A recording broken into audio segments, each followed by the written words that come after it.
Fala pessoal, boa tarde. Estamos ao vivo com mais um webinar da Project Builder, nosso quinto webinar nessa série de webinars que a gente começou a fazer desde o ano passado. É um prazer imenso estar aqui com vocês novamente. Para quem não me conhece, eu sou o Carlos, sou responsável pelo marketing aqui na Project Builder e vou ser o apresentador desse webinar junto com vocês hoje novamente. Tá? Para esse webinar de hoje, eu trouxe um convidado muito especial, é um especialista em gestão de riscos, com mais de 30 anos de experiência em gestão de projetos, é o Xavier, tá? Ele é da empresa Beware, e, cara, vai falar desse tema aí de gestão de risco que eu queria trazer para vocês há muito tempo aí. Xavier, cara, obrigado pelo teu tempo e disponibilidade aí de estar falando para a gente nesse webinar. Se apresenta, por favor, um pouco para o nosso público aí, fala um pouco como é que a gestão de projetos está inserida na tua vida, um pouco sobre essa sua experiência em gestão de riscos. Cara, obrigado mais uma vez.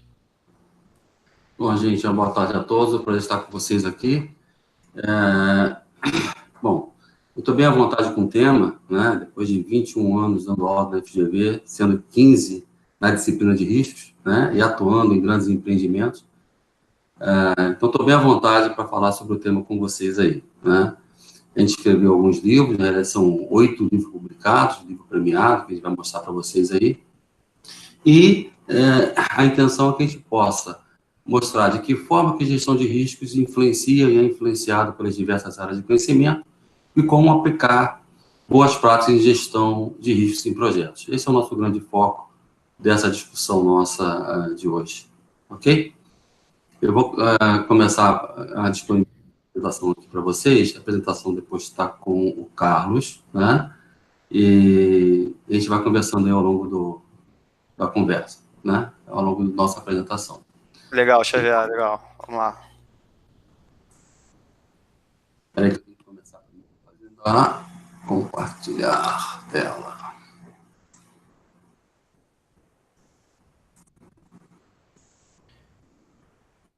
Pessoal, como eu sempre falo para vocês, perguntas, por favor, tá? Façam. A ideia do webinar é justamente essa, uma possibilidade de vocês estarem tirando suas dúvidas com um especialista, tá? Ao vivo, é uma oportunidade única, né? Por mais que o webinar fique gravado e a gente disponibilize, não é a mesma coisa, então, por favor, interajam, tá? Se tiverem dúvidas, façam as perguntas, que o meu time aqui vai estar me passando para eu estar fazendo as perguntas aí pro Xavier. Beleza? Vamos lá, Xavier, contigo. Ok. Então, vou começar por aqui, né? Nossa intenção é falar hoje onde é que estão os riscos, né? Como é que eu vou efetivamente considerar esse tratamento dos riscos em projetos, né? E como começou em relação a riscos, na metodologia de gerenciamento de projetos, o método Ware, né? Então, a gente vai falar um pouquinho sobre essa questão. Na realidade, eu comecei a ver na minha graduação, há muito tempo atrás, né, que gerenciar risco era gerenciar 3 coisas: gerenciar o custo do projeto, o tempo do projeto e a qualidade do projeto. Eu costumo dizer que eu era feliz e não sabia, né? Era gerenciar 3 áreas de conhecimento, né? Em 83, apareceram as áreas de conhecimento de escopo, comunicação e RH, né? Porque qualidade é conformidade com a especificação e a especificação aparece no escopo. O primeiro rascunho na área de riscos de aquisições surgiu com o rascunho do PMBOK, né, de 87. E a primeira edição do PMI, em 96, que é que surgiu a área de integração e ficamos, então, com 9 áreas de conhecimento, né? Xavier, deixa eu só te atrapalhar um pouquinho, cara. Clica no ocultar aí, ó, na tua tela aí, que não tá dando para ler a tua apresentação na parte de baixo. Do lado de interromper o compartilhamento. Já vi, perfeito. Show. Para mim estava só a parte de fora, enfim. E na primeira, ficamos 4 edições aí com 9 áreas de conhecimento. Na 5ª edição, surgiu a área de conhecimento de stakeholders, né? E ficamos, então, com 10 áreas de conhecimento, que é isso que a gente tem aí desde 2013 e 2017. Né?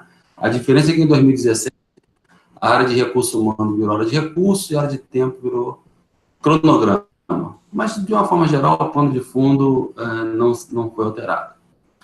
Então, nós estamos de gestão de projetos.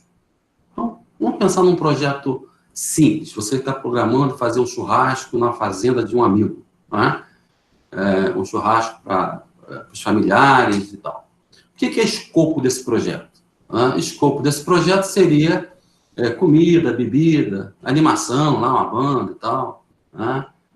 Transporte, se vai ter bebida, né? Transporte, decoração do ambiente, enfim, de uma forma geral, o escopo do projeto seria esse daí. E aí eu pergunto normalmente o que seria um risco para esse projeto. A resposta mais natural e mais frequente é chuva, Xavier.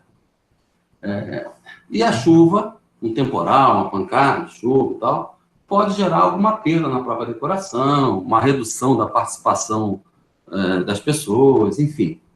Obviamente pode gerar danos ao evento, desmoronamento, inundação, enfim, são os riscos desse projeto. A chuva em si, ela é uma potencial causa desse risco. A chuva, a gente não considera a chuva como risco. Depois a gente vai falar um pouquinho mais sobre isso. Então, nesse primeiro momento, quando eu pensei em chuva, o que seria uma resposta a esse risco? Vamos incluir um toldo, tenda, lona. Né? Ao incluir um toldo como uma resposta a risco, primeiro que acontece é que eu vou precisar colocar esse toldo como escopo do projeto, porque nós definimos que vai ter toldo. Bom, se vai ter toldo, eu tenho que ter um fornecedor de toldo, aparecer um stakeholders novo. Esse stakeholder que vai fornecer o toldo, vai alugar o toldo, tal, que eu vou, através de um processo nosso de aquisição. Vou fazer o aluguel do toldo, que vai gerar custos para o projeto. Né? Tem lá o administrador da fazenda, né? Não é caseiro, né? A fazenda, né? Então, o administrador da fazenda que vai receber o toldo. Em termos de cronograma, é bom que o toldo chegue antes do evento. Também é uma boa prática que seja montado antes do evento, não é isso? E também é uma boa prática que seja desmontado e devolvido depois do evento. Né? Comunicação, alguém tem que avisar ao administrador da fazenda que vai chegar um toldo lá, senão ele vai dizer, não é aqui não. Hein? Qualidade. Conformidade com especificação. Imagine que chegue um toldo nas cores do principal rival do seu time. O dono do evento lá pode gostar, mas você vai detestar. Né? Enfim, e novos riscos podem surgir até em função da sua resposta a risco. Existe um conceito que é o risco secundário, que é o risco da resposta a risco. Como é que a gente trata isso? Imagine que nessa fazenda tenha um pitbull, um cachorro grande, e já está previsto prender o pitbull no dia do evento. Agora, existe o risco pitbull em mais dois momentos. Existe o risco pitbull no momento da montagem do toldo e no momento da desmontagem. Só que só existe esse risco porque nós fizemos uma resposta a risco, que era a inclusão do toldo. Portanto, existe o risco da resposta a risco. Aqui no Rio de Janeiro, fizeram a Cidade da Música e fizeram um contorno, como se fosse um túnelzinho, ao lado da Cidade da Música.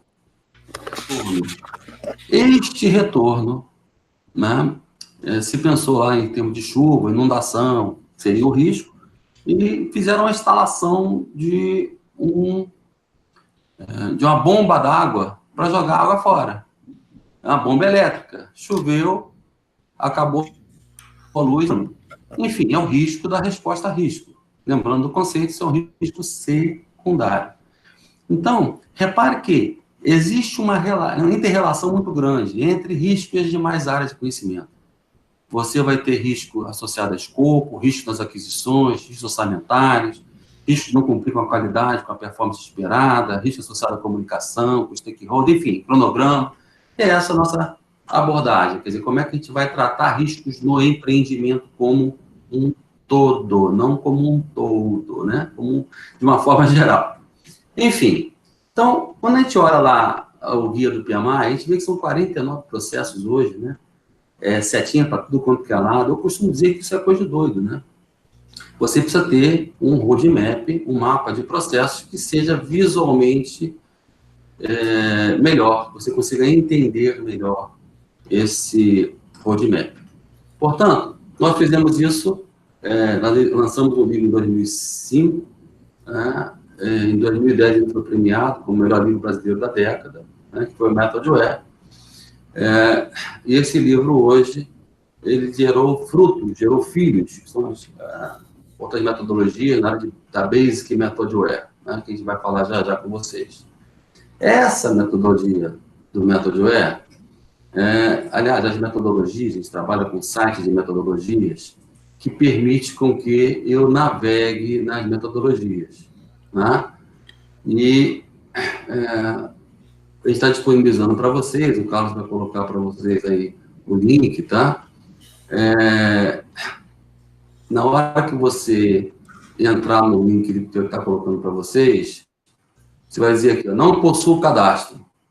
Lá no cadastro, usuário, tal, senha. Aqui no departamento, você vai escrever riskware, para saber de onde está vindo o cadastro, tá? E aí, ao se cadastrar, você confirma lá no seu e-mail, você vai ter acesso aos livros, acesso ao Basic Methodware e a Methodware. Como é que é esse acesso? É um acesso para consulta. Então, por exemplo, eu estou aqui nos slides, né? A Methodware, que é a metodologia premiada aí. Quando você entrar no Methodware, do lado direito, você vai ter que visualizar. E você consegue navegar pela metodologia. Você pode clicar em um processo e verificar todo o texto, né, daquele processo. Você pode baixar aqui nos apêndices, por exemplo, baixar todos os templates da metodologia, né? Então, vamos passar aqui a parte de riscos, por exemplo. Então, eu quero aqui apresentar o plano de resposta a risco. Aí você navega, baixou aqui o plano, e aí você tem uma metodologia, né, especificamente do plano de riscos. Então, baixar direto a planilha do riscos. Então, você está abrindo aqui uma planilhazinha em Excel, né? E essa planilha em Excel, você faça a gestão de riscos de acordo com a metodologia associada lá à Methodware ou a Basic Methodware, se você estiver fazendo isso na outra metodologia. Então, a ideia é que a gente disponibilizou a metodologia para que o pessoal tenha acesso, né? Essa metodologia vai planejar risco, tem todo o texto de como gerenciar os riscos do empreendimento, né? Então, vamos lá. Methodware, aqui.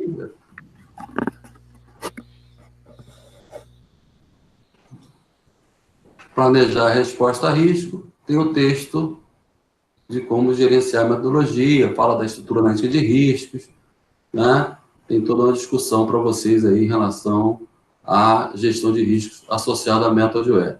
Mas depois vocês fiquem à vontade para navegar por lá e ver qual é a melhor forma de trabalho para vocês aí, né? Voltar então para a apresentação. Bacana, pessoal. Então, pessoal, acessem depois, tá? A Thaís deve ter mandado aí no link, no chat para vocês já o link. Se inscrevam, tá? E acessem aí o material do Xavier, tá? Vocês têm o contato da Project Builder. Qualquer dúvida que vocês tenham no uso, vocês podem mandar o contato aí, que a gente vai estar auxiliando vocês. Isso. Bom, e a gente customiza também isso para os clientes, né? Então, você pode ver que aqui, ó, em relação àquele mapa do PMI, você tem algo mais simplificado aqui, ó. Eu autorizo o início do projeto para fazer a gestão do projeto como um todo. Estamos passando por todas as áreas de conhecimentos aqui, ó. Identificar as partes interessadas, estabelecer equipe de planejamento, montar o escopo, quer dizer, aqui eu estou falando de fazer declaração de escopo e os requisitos, a EAP e o dicionário da EAP, elaborar cronograma, orçamento, comunicação, aquisições, são processos de planejamento, né? Até fechar no P12 aí, consolidar o plano de gerenciamento do projeto. Então, eu falo assim, ó, parem, aí salva a linha de base do projeto. E depois você acompanha o projeto, executa conforme planejado, monitora e controla, né, o desempenho físico e financeiro e as mudanças do projeto, e registra lições aprendidas e encerra lá o projeto. Enfim, é outro roadmap também possível. Aí a gente apresenta os livros de metodologia, da metodologia Basic Methodware, que na realidade é um PDCA. Esse PDCA tem um processo de iniciação, 8 processos de planejamento, um para o DO, um para o check, um para o REC, um para o encerramento. É mais fácil você implementar na tua empresa a metodologia, porque vai ao PDCA de projetos. Lá vocês têm acesso também, clicando em cada caixinha para navegar na metodologia. Na realidade, a gente consegue ter isso de navegação por cliente, né? Você consegue navegar, editar, fazer alteração nos templates, enfim, né? Mas nosso foco não é esse, né? Então, está falando da Basic Methodware. Repara que aqui é uma metodologia voltada para processo de gestão de projetos. No primeiro momento, na fase de proposta do projeto.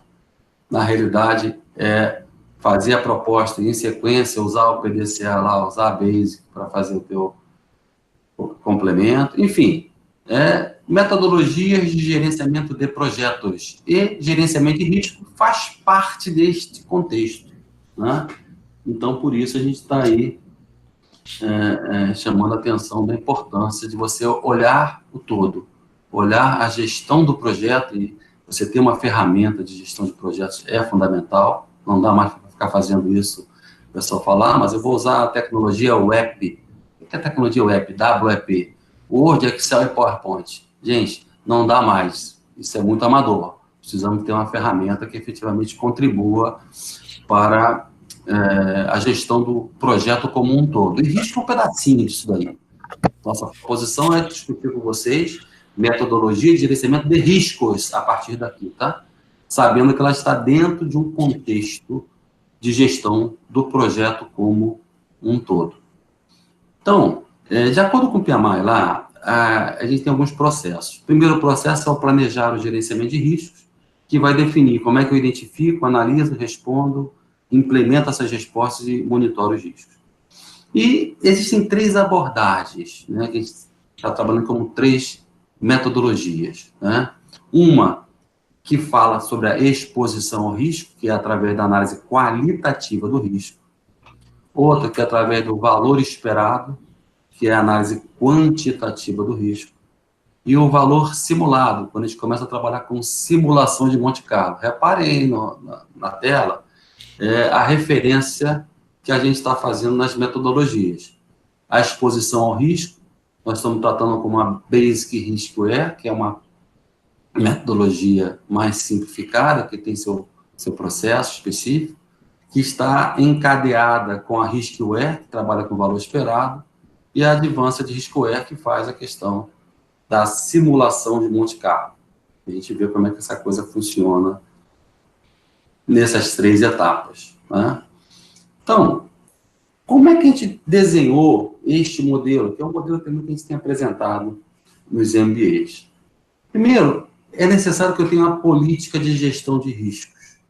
Essa política de gestão de riscos está falando não só de riscos em projetos, mas a empresa, a organização vai ter toda a questão de governança, a questão dos riscos, como eu disse, compliance. Então, o GRC, como é que a gente trata isso?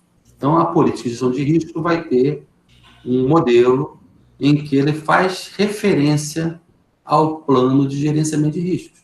E o plano de gerenciamento de risco vai fazer referência à melhor forma de trabalhar aquilo ali, usando análise qualitativa, quantitativa com valor esperado ou quantitativa com valor simulado. Então, o mínimo que se faz para a gestão de riscos é essa partezinha que está aí, que é a versão básica, né?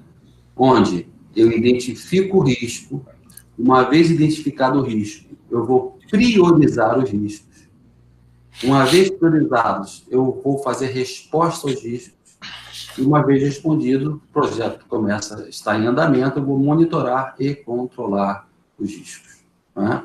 Então, essa aí é a versão básica, é a versão que atende a qualquer tipo de projeto.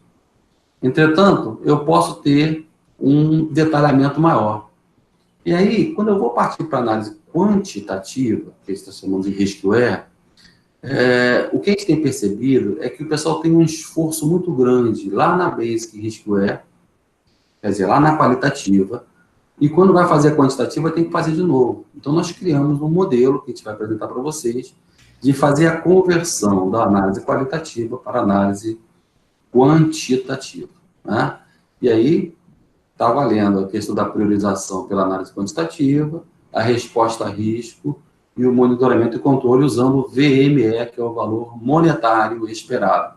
Agora nós estamos falando de dinheiro, né? E na sequência, eu tenho uma visão mais avançada para grandes empreendimentos, para projetos que têm uma necessidade de uma gestão de risco mais acurada, onde ao invés de trabalhar com o conceito de VME, eu estou chamando o conceito de VMS, Valor Monetário Simulado. O original é uma versão antes da resposta a risco, o residual é uma versão após a resposta a risco, e o atual, ele pode estar entre o original e o término do projeto, porque é da fotografia do instante em que você está fazendo uma determinada análise, e a gente vai passar por cada tópico desse, apresentando as boas práticas que sugerem que seja feito. Legal. Né? Então, vamos lá. Políticas de gerenciamento, políticas de gestão de riscos. Né? Então, é importante, nesse documento, você ter lá o objetivo dessas políticas, né? A abrangência, as diretrizes, e o plano de gestão de risco. Quem é da área de projetos começa por aí, né? Não tem essa parte anterior que tem a ver tem que estar ligada à parte corporativa. Então, o plano de gestão de risco, ele define a regra do jogo, como é que você vai gerenciar os riscos. Então, o plano vai fazer uma referência à metodologia de riscos, a definição de papéis e responsabilidades das competências. Né? E aí, o que a gente está sugerindo? Que, em função do prazo e em função do teu orçamento, você, na metodologia, na sua empresa, você defina um limite de orçamento e um limite para prazo. E, em função disso, a indicação de usar a análise qualitativa, a quantitativa com valor esperado ou a quantitativa com valor simulado. Isso, normalmente, é apresentado na política de gestão de riscos. Uma vez dito isso, vamos partir para boas práticas na identificação de riscos. Afinal de contas, o que é um evento de risco? Né? Quando a gente pega lá o conceito do PMI, diz o seguinte: um evento de risco individual é um evento ou condição incerta que, se ocorrer, provocará um efeito positivo ou negativo nos objetivos do projeto. O que me chama a atenção é que é um evento ou condição incerta. Então, imagine que você está fazendo um projeto, que é a construção de uma rodovia, que vai ligar o Rio de Janeiro ao Espírito Santo. Né? Vai ligar 2 cidades aqui nesse processo, nesse trajeto. Essa rodovia vai levar 3 anos de construção. Minha pergunta é: chuva é risco? Normalmente, quando eu pergunto isso em sala de aula, o pessoal, sim, é risco. Na realidade, a chuva não é risco.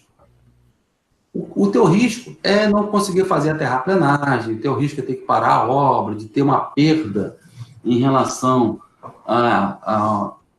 ao que você já fez em função de desmoronamento, uma inundação. Enfim, o teu risco não é a chuva.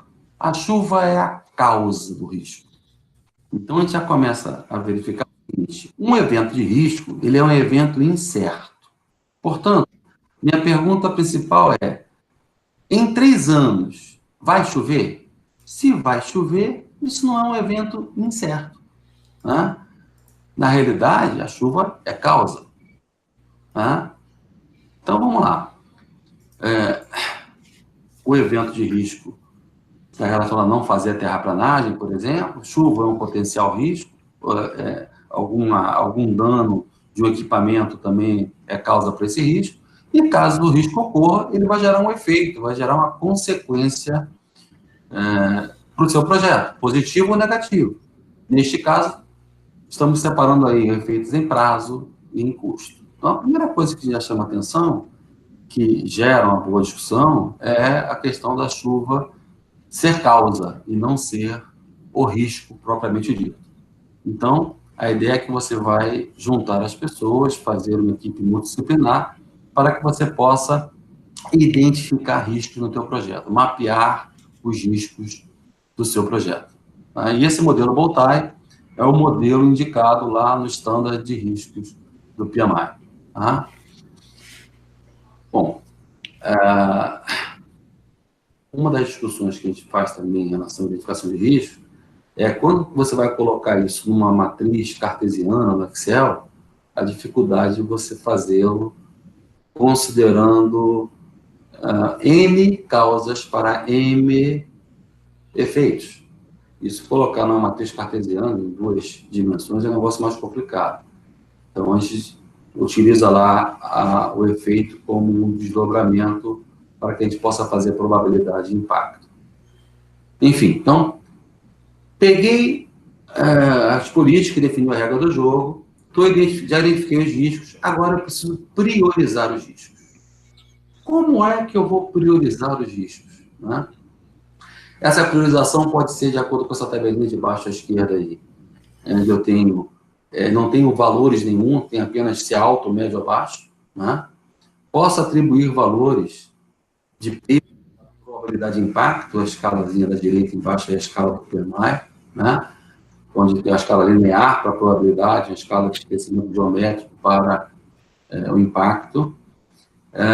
E em função da combinação entre essa probabilidade e esse impacto, eu consigo dizer qual é a minha exposição ao risco. Qual é a dificuldade desse modelo? Primeiro, o que é um risco muito baixo? O que é um risco muito alto? E outra questão muito importante, que é no momento em que você olha lá que uma probabilidade muito baixa é 0,1, não quer dizer que isso seja 10%. Muito baixo não quer dizer que seja 10%. Então, vamos lá.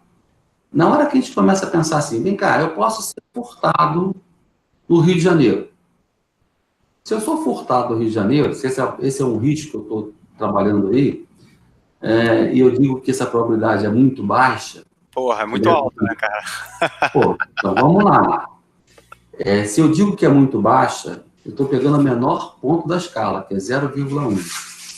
Se 0,1 fosse 10%, isso queria dizer que a cada 10 vezes que você sai de casa, uma vez você é furtado. Isso não é verdade. O muito alto é 0,9, quer dizer, a cada 10 vezes que você sai de casa, 9 você é furtado. Então, essa escala de probabilidade, de acordo com a percepção de cada indivíduo participante desse workshop, dessa discussão, o muito alto para um é baixo para o outro, é muito alto para o outro, é uma confusão danada. Então, eu preciso minimizar a subjetividade dessa estimativa. Senão, o que um diz que é alto e o diz que é baixo, estão pensando na mesma coisa, só que a referência é outra. Então, a numeração que está aí, 0,1, 0,3, isso não é o mais relevante. O mais importante é o que isso significa em termos de resultado final, se o risco é alto, médio ou baixo, na composição entre probabilidade e impacto. É isso que a gente vai ver aqui nessa parte de priorização de riscos. Né? Então, 0,1 é quanto? 0,3 é quanto de probabilidade? Então, o que a gente está indicando é que a gente use um modelo onde eu tenho lá de 0 a 2% é algo raro de ocorrência. Né? De 2 a 15 é improvável de ocorrer. De 15 a 50 é possível de ocorrer. De 50 a 85 é provável de ocorrer. E acima de 85 é quase certo de ocorrer. Então, quando você começa a pensar em qual é a probabilidade de um furto no Rio de Janeiro, a escala mínima é até 2%. Né? O que não quer dizer que a cada 100 vezes que você vai na rua, uma você é assaltada, senão você seria assaltado a cada 4 meses. Né? Uma vez a cada 4 meses você sai todo dia. Mas é uma primeira referência, é uma aproximação do que a gente quer fazer, e a gente está trabalhando isso em função da curva de Gauss, da curva normal. Né? A gente trabalhou com algumas faixas aí. Na curva normal você tem os parâmetros lá de média e desvio padrão, e eu estou trabalhando isso para contextualizar o porquê que nós estamos trabalhando com esses valores. Tá? Para priorização de risco. Então, na hora que alguém disser lá que a probabilidade é baixa, é porque é raro. Então, dificilmente você vai ouvir furto no Rio de Janeiro é muito alto. Porque o muito alto quer dizer que teria acima de 85. Repara que eu estou minimizando a subjetividade das estimativas, criando um racional para colocar todos os participantes dentro deste mesmo racional. Assim como tem um racional para a probabilidade, vamos criar um racional para impacto. E, na questão do impacto, eu já passei por empresas que trabalhavam com 7 colunas para avaliar impacto. Avaliar impacto em escopo, no cronograma, impacto financeiro, impacto na imagem da organização, impacto em morte, impacto em novos riscos. Enfim, diversas colunas para avaliar se o impacto era alto, médio ou baixo. A ideia é que a gente converta essas coisas tudo para um valor, ou um valor financeiro, ou um valor em dias. Então, vamos imaginar um projeto de 100 mil reais, um projeto de 100 mil reais. Se o risco ocorrer e for gerar um impacto menor do que 1%, eu estou chamando de desprezível. Entre 1 e 2, de baixo. De 2 a 4, e assim por diante.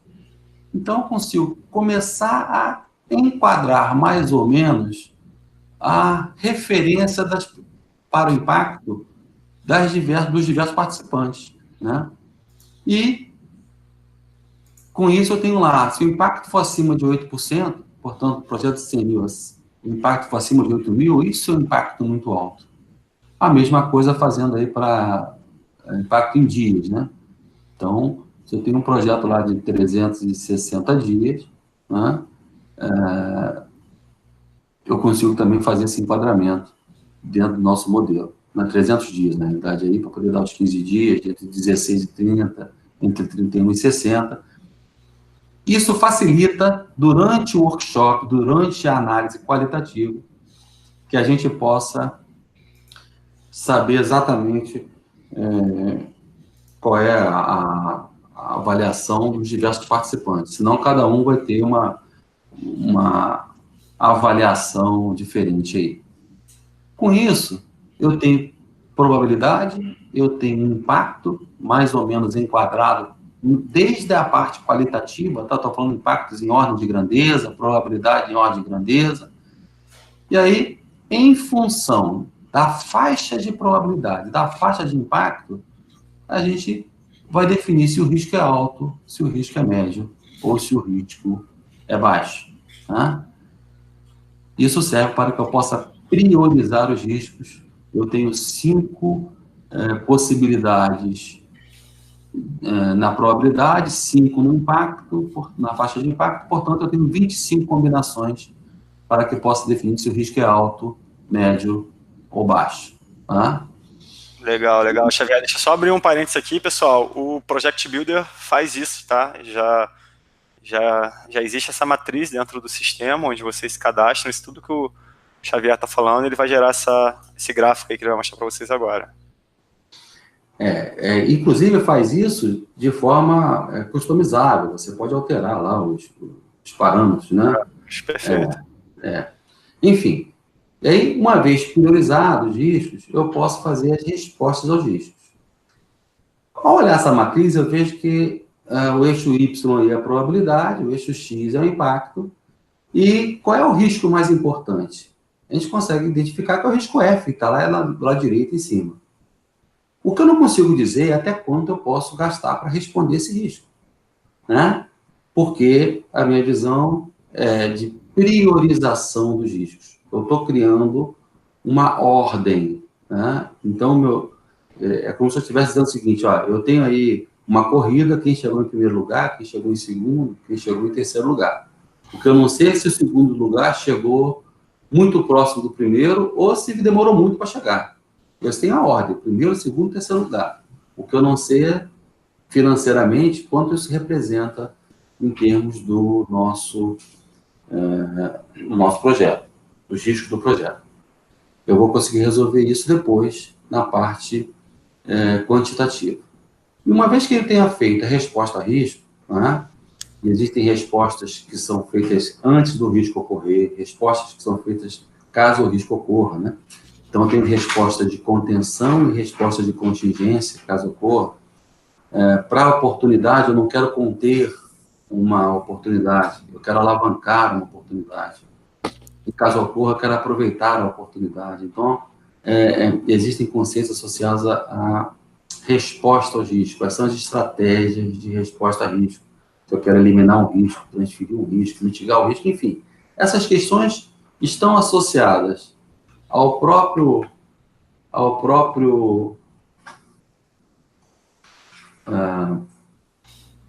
a própria metodologia, né? Enfim, essas questões estão associadas ao própria gestão, né, de priorização, e vai permitir que eu faça lá o monitoramento e controle depois, né? Onde eu quero ver os gatilhos, quero reavaliar os riscos, quero ver se tem novos riscos, as respostas estão corretas. Enfim, este é um modelo que a maior parte das empresas utiliza, que é um modelo qualitativo, né? O que a gente está propondo? Dar um passo à frente, fazendo a priorização de riscos e convertendo isso em quantitativo. Como é que a gente faz isso? Através do termo do meio, né? Então, eu tenho aqui uma probabilidade, por exemplo, o RAP é 2%, entre 0 e 2, vou colocar como 1% no quantitativo. Entre 2 e 15, 8,5%. Então, estou convertendo automaticamente a qual em quant. Para efeitos do quantitativo, impacto, eu tenho lá o impacto em as faixas. A única faixa que não me diz qual é o impacto possível de teto, né, de maior impacto, entre 4 e 8 é alto. Eu estou colocando 6. 8 eu não sei se é 10 ou se é 200 mil. Então, eu tenho que criar um teto. Esse teto é o que vai na minha avaliação. Vocês podem ver aí que meu impacto, eu coloquei o impacto de 3 vezes o valor do projeto como sendo um impacto alto, né, ou muito alto. Então, eu tenho lá essa análise que passa a ser o risk-aware, né? A gente começou a converter da quali para quant, e na quant eu tenho o valor monetário esperado. By the book, quanto é que eu devo guardar para reserva de contingência? Né? É o somatório do valor esperado. Se eu tenho 10 carros iguais, cada carro custa 50 mil, 10% de 50 mil, 5 mil, eu tenho 50 mil de valor esperado. Então, eu devo guardar 50 mil, porque se eu tenho 10% de chance de perder um carro, se eu guardar 50 mil, esse é o meu valor de reserva para contingência. Né? Esse by the book. Só tem um detalhe. O detalhe eu vou mostrar no próximo exemplo. Deixa eu ampliar isso aqui para vocês verem melhor. Eu tenho aí 20 riscos. Total do valor esperado, 1 milhão. Então, a reserva de contingência seria 1 milhão. O que acontece é se o risco meia dúzia ocorrer, o impacto dele é de 2 milhões e meio. Então, se o risco meia dúzia ocorrer, eu perco 2 milhões e meio. Ora, 2 milhões e meio é um valor muito acima do que eu guardei de reserva de contingência. Como é que eu começo a trabalhar isso, né, se eu não vou ter dinheiro para essa resposta? Eu só consigo trabalhar melhor isso quando eu vou fazer a parte da simulação do valor monetário simulado. Né? E com 1 milhão eu não tenho como ter esse dinheiro, vamos dizer, específico para isso. Né? É uma dificuldade, mas eu consigo ter um pouquinho mais de informação nesse modelo. Resposta aos riscos, agora, eu já consigo responder até quanto eu posso gastar para responder ao risco. Né? Porque isso faz parte do modelo quantitativo, fazer esse estudo. Né? E eu consigo ver qual era o valor esperado original, qual era o valor esperado residual. E em função dessa diferença de valor monetário, eu consigo ver até quanto eu posso gastar para responder a risco. Né? Isso é feito na análise quantitativa, tanto para o dinheiro aí, para reserva de contingência, para riscos, para o impacto dos riscos, como para respostas planejadas para os riscos. Enfim, então, estou trabalhando agora com a parte quantitativa, né? E na quantitativa também o projeto está em andamento, então eu tenho lá um monitoramento e controle, consigo fazer essa evolução, e se um risco ocorre, o impacto dele vai para o custo. Né? E se é um risco que ele não é recorrente, é um risco que ele não pode ocorrer de novo, aquele risco a exposição àquele risco, o valor esperado daquele risco passou a ser zero. Então, já comecei a ter condições de fazer a gestão financeira do empreendimento junto com as informações da área de risco. Mas sempre de forma determinística. Quer dizer, existe um valor monetário esperado, que é a tendência da média dos riscos que foram identificados. Naquele exemplo que a gente fez anteriormente, nós dissemos lá que com 2,5 milhões o dinheiro não daria, estaria reservado 1 milhão só. Se eu fizer a simulação de Monte Carlo, com 1 milhão, eu tenho 53% de chance do dinheiro dar, se eu guardar 1 milhão. Então, eu tenho 47% de chance do dinheiro não ser suficiente. Então, repare que agora eu já estou refinando a minha análise, de forma que eu consiga saber qual é o grau de confiabilidade da minha estimativa em relação à minha reserva de contingência. Se eu quiser ter 90% de confiabilidade, eu tenho que guardar 1.914.000, na realidade, aí, em termos de valor. Enfim, estamos falando de algo mais avançado, né? Estou trabalhando com simulação, utilizando o orçamento e utilizando, junto com o orçamento, os riscos associados a esse orçamento. Isso vale também para cronograma, depois a gente vai ver. A análise quantitativa, portanto, é lá o VMS original, que é um reporte feito no início do projeto, antes da resposta a risco, um VMS residual, valor monetário simulado residual após a resposta a risco, e o atual é ao longo do projeto, eu tiro várias fotografias. Se eu tenho um projeto de 2 anos, 3 anos, sempre que eu fizer uma análise mensal, um status report, eu tenho como ter aquela visão dos riscos que ocorreram, como é que eu estou correndo de risco para frente. Estou fazendo essa avaliação de uma forma ao longo do projeto. Tá?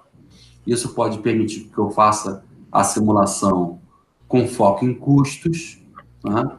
Isso pode gerar uma bimodal, enfim, eu tenho aí dizendo qual é a probabilidade que eu tenho de gastar tanto no meu projeto. Quando eu faço uma apresentação para o patrocinador, para o investidor, eu já vou passar a fazer isso com foco em resultado, né? O investidor está preocupado em quanto ele vai ganhar, não em quanto vai custar o projeto. Tá? Posso fazer isso com foco no cronograma, onde eu tenho lá o meu diagrama de rede, cada atividade tem uma possibilidade de variação em termos de duração, então é o que o PMBOK chama de risco de variabilidade, não é um evento de risco, é um risco de variabilidade. E aí a gente consegue ver que a duração otimista passa a ser 7 dias, a mais provável 13 e a pessimista 18. Quando você roda a simulação de Monte Carlo, você vê que eu tenho 56% quase de probabilidade de ser até 13. Portanto, 44% de chance de dar mais do que isso. Se eu aumento um pouco menos do que 10%, de 13 para 14,12, eu aumentei em 34% o grau de confiabilidade dessa minha estimativa. Então, eu consigo rodar a simulação de Monte Carlo associada a cronograma também, né? Beleza, Xavier, deixa eu só te interromper só para o teu controle, cara. A gente já está com sabendo, faltam 5 minutos. 45 minutos, beleza, vamos lá. Não, pode estender até 1 hora, fica à vontade. Não, pegou tempo para o pessoal para fazer pergunta aí. Né? Tô dentro do meu script. Enfim, então, a intenção aqui, na hora que a gente faz aí a análise, eu consigo verificar quais são as tarefas do caminho crítico que são mais importantes, através do gráfico de tornado. Repara, estamos falando aí de estado da arte em relação à gestão de riscos em projetos, tá? Então, a gente pode trabalhar com essa gestão profissional de riscos que a gente fala, com foco no negócio, com foco em processo, projeto, programa, portfólio, né? Que é o nosso pano de fundo aí em relação aos onde aplicar gerenciamento de riscos. E as abordagens, no estudo de viabilidade, técnica econômica ambiental, na fase de proposta, com foco em custo, com foco em resultado, com foco em cronograma, enfim. A pergunta é, onde estão os riscos, né? Como identificá-los, como priorizá-los, como fazer com que esses riscos sejam minimizados se forem ameaças ou maximizados se forem oportunidades. Então, a intenção é que uma boa gestão de riscos, e aí a gente pode estar utilizando para fazer a gestão de risco, dependendo da maturidade da organização, a gente pode fazer isso passo a passo, vocês podem trabalhar dessa forma, implementa a gestão de riscos qualitativa, que aqui nós estamos chamando de Basic Riskware, né? Se tiver mais maturidade, você dá um passo à frente para fazer o Riskware, quer dizer, fazer análise quantitativa usando o valor esperado, e tem um passo ainda além que você pode chegar, que é hoje que a gente fala de estado da arte, que é chegar a algo mais avançado, efetivamente trabalhar com simulação de Monte Carlo nesse teu modelo. Então, tem um passo a passo que é possível, é viável, né? E a sistemática da Riskware aí está bem alinhada com o que o PMBOK diz, tá? Só que nós separamos aqui nas fases para facilitar didaticamente o entendimento desse modelo, tá? Aí no final, depois da apresentação, tem aí no currículo, as empresas nossas, enfim. Aberto aí a perguntas. Legal, Xavier, cara, muito bom. Espero que tenham gostado aí, a verdadeira aula, né? Seguinte, cara, tem uma pergunta, mas não tem nome, a pessoa que fez, tá um monte de letras aleatórias aqui, mas perguntaram o seguinte, se Monte Carlo consegue se fazer apenas com software específico para estatística, certo? Foi a pergunta que foi feita. Sim, você tem software específico para isso. Tá, você pegar um Excelzinho para fazer é bem precário. Tá, legal. E assim, Na cara... realidade, você tem ferramentas, você mistura as ferramentas, mas a ferramenta básica que é utilizada é o Excel. Só que o Excel tá com alguns plugins de companhias diferentes e tal para fazer. Legal, legal, cara. E, cara, sobre esse tema de gestão de risco, Xavier, assim, como que você vê a importância de ter um software, um bom software de gerenciamento de projetos para conseguir fazer essa gestão de riscos? Olha só, vamos resgatar o que a gente conversou lá no início da apresentação. O que acontece? Gestão de riscos é uma das áreas de conhecimento. Ela interfere, ela sofre interferência de todas as demais áreas de conhecimento. Então, não tem como você fazer diferente, não tem como você fazer gestão de riscos sem ter uma boa gestão de escopo, por exemplo. Porque quando você faz uma resposta a risco, você define que vai ter lá um todo, como a gente fez no nosso exemplo, o todo ele deve aparecer na EAP. E aí, essa gestão deve ser integrada com todas as áreas de conhecimento, né? E essa gestão integrada, não são todas as ferramentas que fazem. Você tem ferramenta que faz lá escopo, tempo e custo, né? Até ferramenta free que faz escopo, tempo e custo, mas o projeto não é só isso, né? O projeto é você fazer a gestão do todo. O Project Builder faz essa visão do todo, né? Trabalha exatamente com todas as áreas de conhecimento. E pode ser refinado, né, à parte, se for necessário. Você começar a fazer algo que não estejam dentro dessas áreas. Por exemplo, o PMBOK tem uma extensão que é o Extended for Construction, né? E essa extensão ampliou as áreas de conhecimento para boas práticas de gestão ambiental, gestão da segurança do empreendimento, gestão de pleitos, né, gestão de claims, né, gestão financeira do empreendimento, né, gestão de custos. Então, muitas coisas não estão na metodologia básica, não estão numa sistemática básica dentro do PMBOK. E aí, muitas ferramentas não estão, se preocupam com o básico, né, com aquilo que efetivamente funciona, que é considerado como boas práticas, mas não algo específico de uma área. Empresas que trabalham com informática, por exemplo, precisam de boas práticas de gestão do conhecimento, né? Novas tecnologias. Então, isso não está dentro do teu core, do teu principal de boas práticas de gestão de projetos.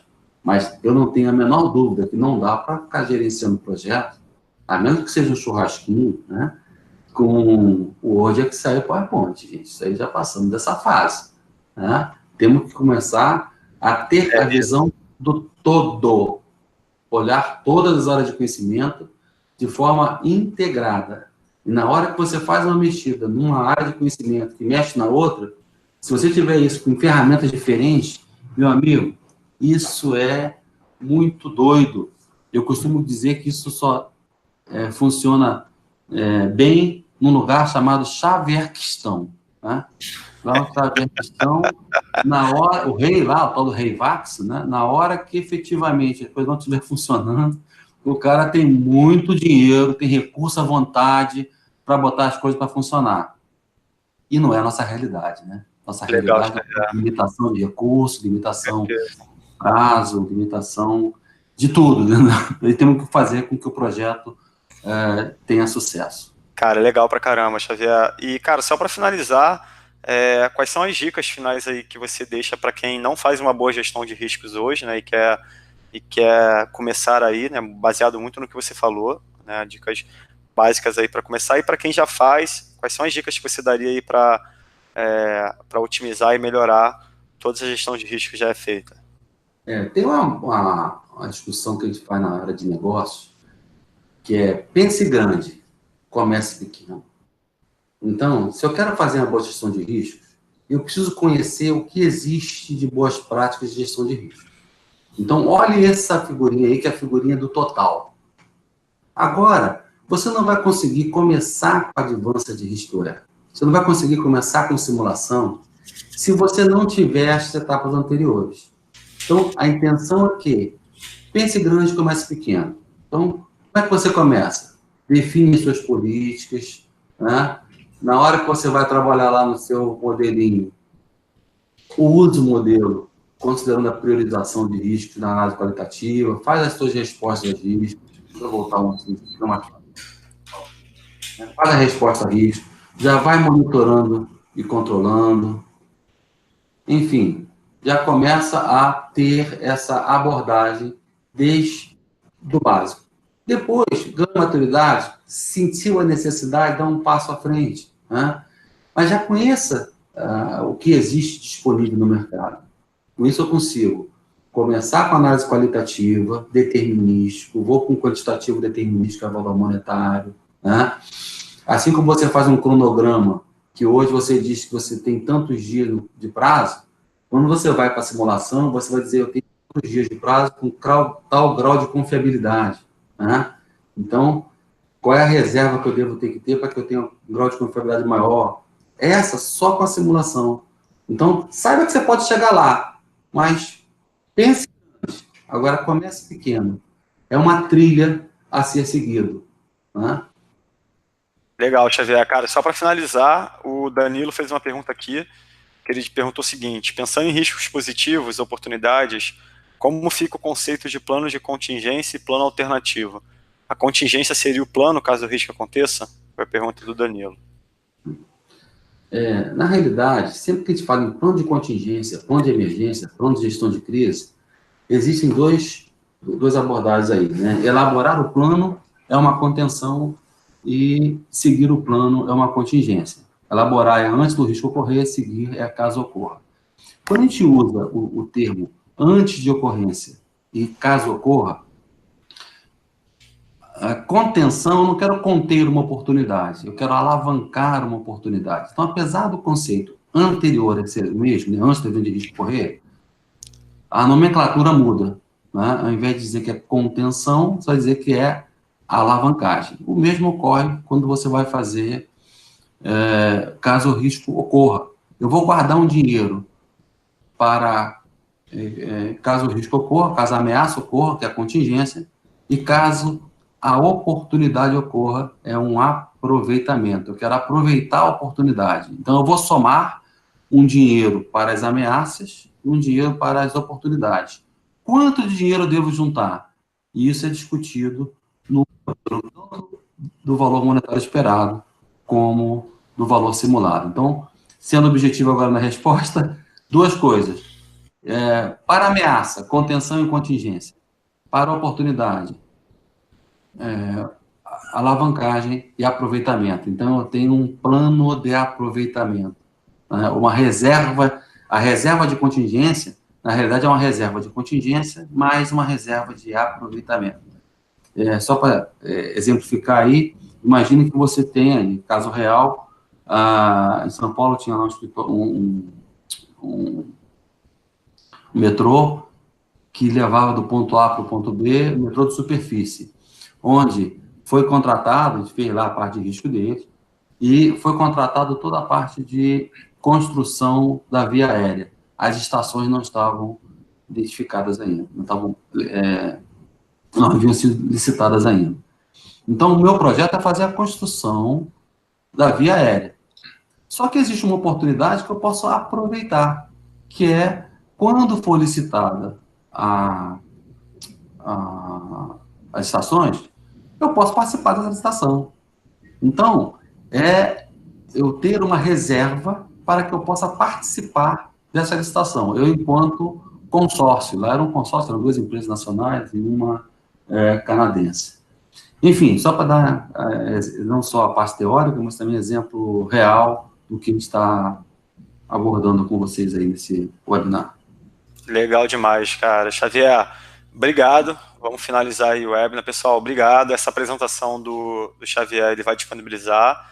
Tá? Eu vou mandar por e-mail para vocês que participaram do webinar, junto com a pesquisa de satisfação. Né? Sempre reforço a importância de vocês responderem, para a gente sempre estar tentando melhorar e trazer temas novos aqui para vocês. Xavier, cara, obrigado. Se quiser deixar uma mensagem final aí para a nossa audiência, fica à vontade, cara. Obrigado novamente. Ok, gente. Depois de tantos anos, né, gerenciando projetos, né, a gente consegue ver que a área tem crescido bastante. Né? Essas aulas que a gente ministra aí na FGV, na UFRJ, há 21 anos de pós-graduação, a gente percebe como é que as pessoas cada vez mais estão aplicando gestão de projeto no seu dia a dia. Né? E cada vez mais profissional, tá, gente? Então, é um prazer estar com vocês. Qualquer dúvida que tenham aí, tem meus contatos, fiquem à vontade, né? Não deixe de se cadastrar lá para que vocês possam navegar nas metodologias e tal. Se gostar, depois compra o livro, né? Os livros estão disponíveis aí, também meio magnético e tal. E a gente tem feito muita coisa na área de simulação de Monte Carlo, na área de estudo de viabilidade, na área de construção, agora envolvido com a parte de submarino nuclear, enfim, são situações que a gente tem como trabalhar de forma profissional e passo a passo, aquela história do comércio, pense grande, comércio pequeno, é fundamental para vocês. Sucesso para vocês, hein, gente? Um abraço. Valeu, Xavier. Valeu, pessoal. Um abraço.